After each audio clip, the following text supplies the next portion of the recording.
But there's a lot of opposition by doctors, especially. Yeah. Towards healing, because they say, oh, it's not proven or whatever. Doctors do not want to admit that somebody who has no education can be a better healer than a doctor can be. But we know that when we look at the Bible, not to get into the Bible, but we will all be able to do this. The Sure. more we are aligned with ourselves, with our light body and everything, everyone will be healers.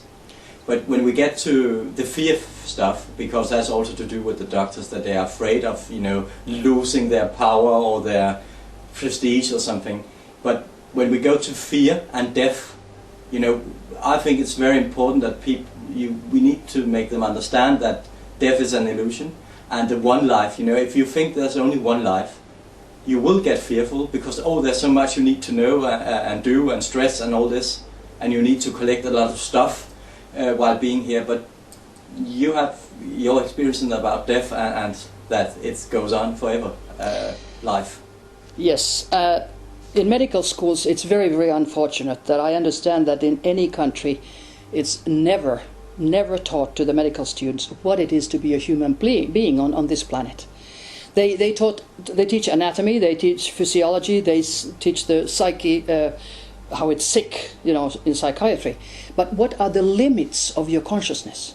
What is your consciousness? Where is it? What color is it? What form is it? You don't get these answers from the medical schools. And that's very wrong, because if we as students would get the right answers, we would totally differently treat our patients. Not just the body, but we would treat the energy. And doctors don't even generally know anything about the frequencies, that you can really, with different frequencies, cause from outside different emotions. And today's military technology is flabbergasting. I mean, it's like science fiction, but it is not science fiction. They can read your thoughts. That is, of course, thought signals, because every brainwave is different with different people. They are like we have fingertips. They are all unique. Our brain vibrations are unique too.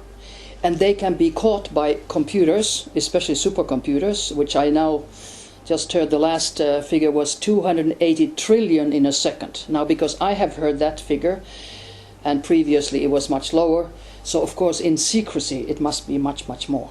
And our brain waves are only 5,000 bits a second, so we have no match. We are no match to a computer. And they can control us totally. And as proof, the very, very sad experimentations with school children who are shooting their fellow school children and also their teachers in many, many countries. And the real reason for that experimentation is they are trying to change the laws to take away guns. So when the government terrorism really starts, nobody can defend themselves because we have no guns. And when you think that they can read our subconscious, they can read our dreams. So of course people say, oh, this is crazy, it's not possible. Well, unfortunately, those people are totally ignorant of today's extreme technology, which is not for public knowledge, because it's military technology.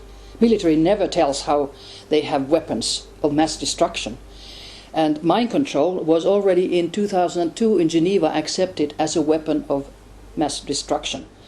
Now, if a UN organization accepts things like this, people should wake up. But how many people read UN or United Nations reports? They don't. But if people knew that, when we talk about mobile phones, if they knew that the mobile phones were invented as military systems, and they just put blue colors and ringtones and Mickey Mouse and everything on it, so it looks very appealing for human to as a toy, and they get addicted to it. If they knew that everything was invented as military systems, they might, start to wonder, what is this mobile phone actually doing to my brain?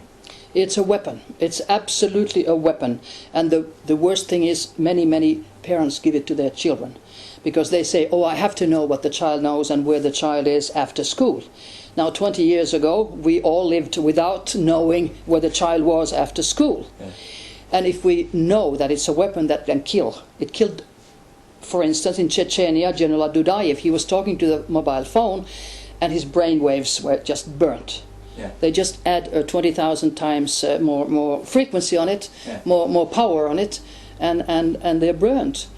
And according to a paper I once read, the Food and Drug Administration in the United States has also said that one single phone call's effect stays 1 week in your brain. And you should never talk more than 2 minutes and then change to the other side, because the brain tumors that come and are going to be an epidemic in 20 years with us come from the microwaves, and they're always on the side which you use for the mobile phones. So if you love your children, don't ever give them a mobile until they're about 18, because their brain waves are not, and their brain and their nervous system is not developed until they are adults. And because the parents don't know, they're ignorant, and they say, if this would be dangerous, it would be all over the world. And even WHO is not admitting the facts, which I think is very, very disturbing for the health professionals. Yeah, you say it's a weapon and it can kill you, but actually you can say it has killed the consciousness and you know, the deeper connection in people, because it seems like, actually when we talk about mind control, it seems like it works perfectly, because people, they don't question anything anymore. It's like when you say something to them, especially about children, please be careful, please, because this is not, your child has to develop, and so they will not develop right, then they will become crazy people or just be no use anymore. But they have the same kind of replies or answers to these questions, or when they are getting told, and it's like they are defending the industry. So actually it's like they have been subverted, so they actually defend the technology, but not their own health. Well, I wouldn't say that they have killed the consciousness. I would say they have suppressed it totally. Yeah. Because they are wanting to have zombies in all the world. Yeah. Unfortunately, we have an unethical elite in the world that steers everything. And our governments, I don't care if it's the US government or Finnish or Norwegian, whatever, they have actually nothing to say. They are errand boys for the secret government that governs the world. And they want to get rid of 2/3 of world's population. That is the middle class especially, because middle class can read and write and can think until they suppress them into zombies. They want worker class, slaves, and themselves. And they claim that this is done because there are too many people on this planet and this planet can't take it.